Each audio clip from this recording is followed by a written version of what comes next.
안녕하십니까. 소쿨극장의 소리내어 읽거나 눈을 감고 듣기 코너입니다.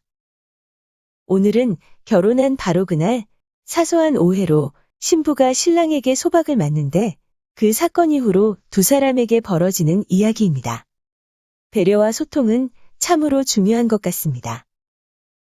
구독과 좋아요, 그리고 알람 설정 부탁드립니다. 재미있고도 좋은 글로 보답하겠습니다. 옛날에 충청도하고도 산골 총각이 경상도 동해바닷가로 장가를 가게 됐다.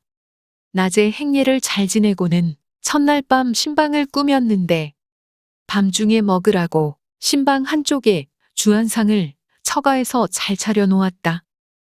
신랑이 아직 어려 술보다는 안주로 놓인 주전부리를 집어드는 순간 족두리를 쓰고 앉아있던 신부가 창문 쪽을 바라보고 후루루 한숨을 내쉬었다.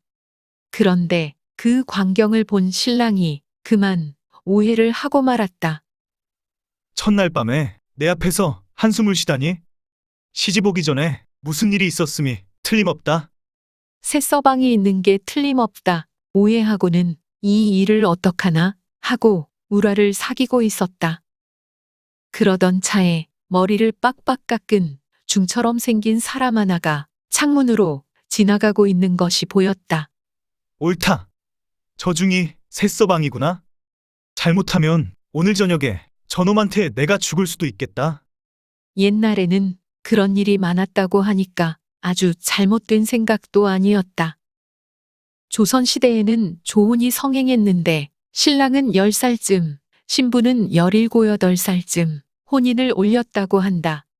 나이 어린 신랑이 나이 든 신부와 혼인하다 보니 첫날 밤에 뜻하지 않은 소동이 많이 생겼는데 심지어는 신부가 간부와 도망치거나 간부와 짜고 어린 신랑을 해치는 일도 종종 벌어졌다고 전해진다.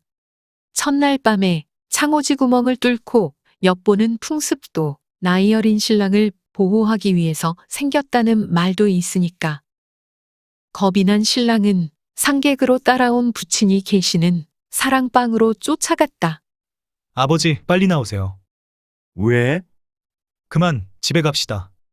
이유를 알아야 할 것 아니냐? 신방에 앉았는데 앉았는데 웬 중놈이 창문으로 방 안을 들여다보고 그 모습을 본 색시는 한숨을 푹푹 쉬면서 나를 째려봤습니다. 두 사람이 합세하여 나를 죽이려는 것 같았습니다. 그래서 아이고 잘했다. 큰일 날 뻔했구나.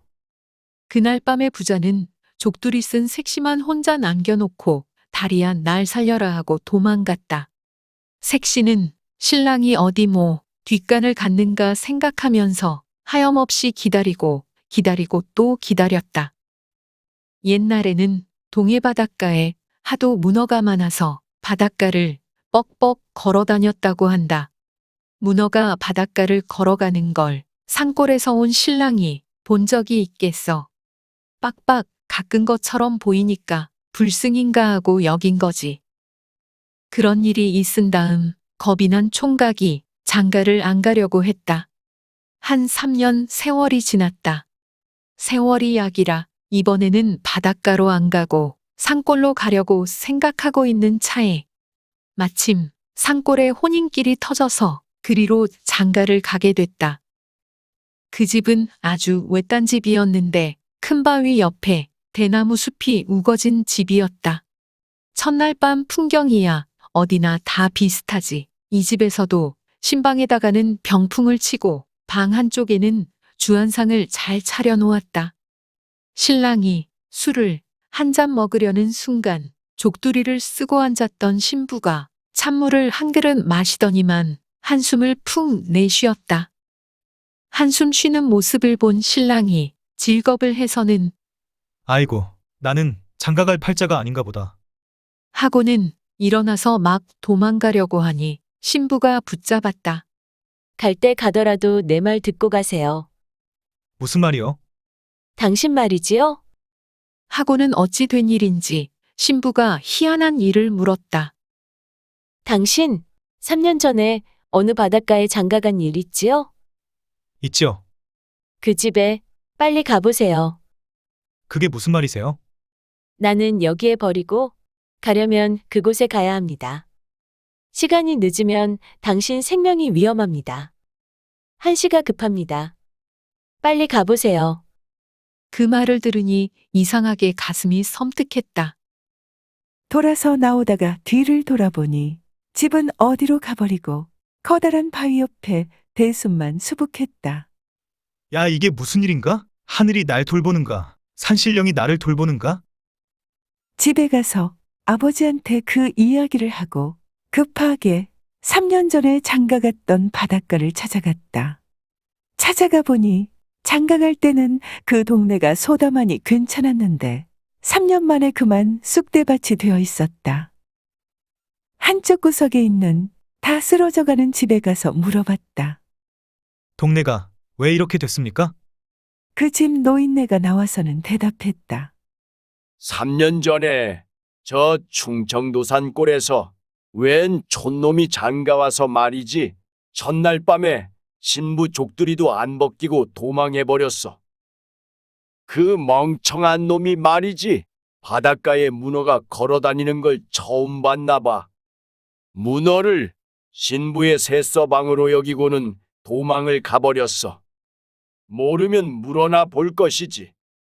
그래서 그 신부가 상사가 맺혀서 말이지. 구렁이가 다 돼가는데 누가 와서 문 열라고 해도 문 안 열어줘. 문을 안으로 걸어 잠그고 3년째 그러고 있다네. 하루 이틀 있으면 구렁이가 될 것 같아. 총각이 가만히 생각하니 충청도에서 이야기하던 그 여자 말대로 시간이 지나면 자기가 죽는가 싶었다. 그래서 그 집으로 쫓아갔다. 가보니까 신방의 문살이 막 떨어져서 구멍이 뻐끔뻐끔했다. 문구녕으로 쳐다보니까 방 안에 신부가 족두리를 쓴 채로 있고 몸의 중간과 아랫부분은 전부 뱀이 다 돼 있었다. 마지막으로 족두리가 벗겨지면 완전한 구렁이가 돼서는 자기를 찾아와 해칠 것 같았다. 신랑은 문 밖에서 무릎팍을 꿇고 앉아 손발이 닳도록 빌었다. 내가 멍청해서 잘못했소. 비는데 문도 열어주지 않았다. 그래도 밤새도록 빌었다. 아침이 되자 신부가 문을 열어주었다. 그래 들어가서는 신부의 족두리를 벗겨주었다. 무서웠지만 지은 죄가 크니까 죽게 되면 죽을 생각이었다. 신부의 족두리를 벗겨주니깐 스르르 스르르 하고 조금씩 아주 조금씩 그녀에게서 여자의 본색이 나타났다. 신랑은 온종일 그 옆에 앉아 있었다. 그러다가 어젯밤 잠을 못 자서인가 까푹 자불었다. 까푹 자불다가 놀라 깨보니까 바깥은 어느새 어두웠고 여자는 완전히 3년 전의 그 모습 그대로 신부가 돼서 앉아 있었다. 다시 잘못했다고 빌었다. 그러자 여자가 깊고 슬픈 눈으로 신랑을 한번 쓱 쳐다보고는 스르르 한번 숨을 고르더니 죽어버렸다. 상사가 맺혀 3년 동안 그 자리에 꼿꼿이 앉아서는 찬물 한 그릇도 안 마시며 원심을 모으고 모으면서 뱀이 되다가 호련 신랑이 찾아와 족두리를 벗겨주어 해원했으니 이제 그 여자가 죽어버린 거였다.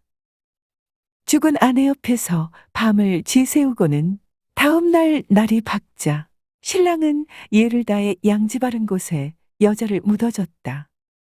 그런 다음 고향에 가서 부모님에게 자기가 어리석어서 일이 그렇게 됐다고 이야기하고 평생 장가를 안 가고 혼자 살았다. 들어주셔서 고맙습니다. 용어 풀어 올리겠습니다.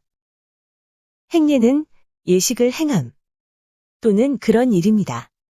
족두리는 부녀자들이 예복을 입을 때에 머리에 얹던 관의 하나입니다. 족두리 위는 대개 6모가지고 아래는 둥글며 보통 검은 비단으로 만들고 구슬로 꾸민다고 하는군요. 상사는 상사병입니다. 생각하고 그리워함이 지나치면 생기는 병입니다. 문살은 문짝에 종이를 바르는 데에 뼈가 되는 나무오리나 대오리입니다. 문구녕은 문구멍의 방언으로 창호지 문에 뚫린 구멍입니다. 까푹은 흠뻑의 방언입니다.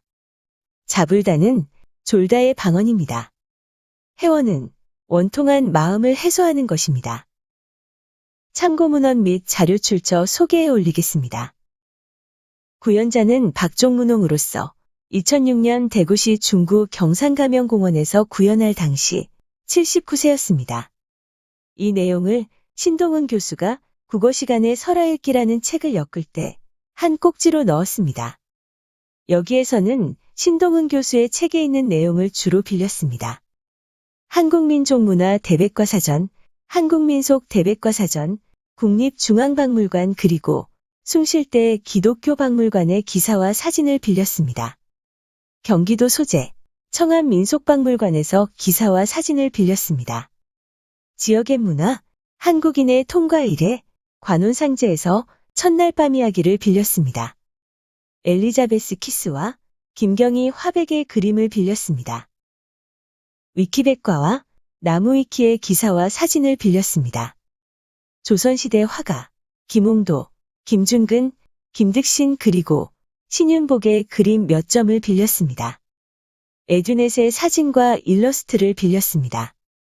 1238F, 크라우드픽, 게티 이미지뱅크, 픽스타, 핀터레스트, 픽사베이 그리고 PNG트리의 사진과 일러스트를 빌렸습니다.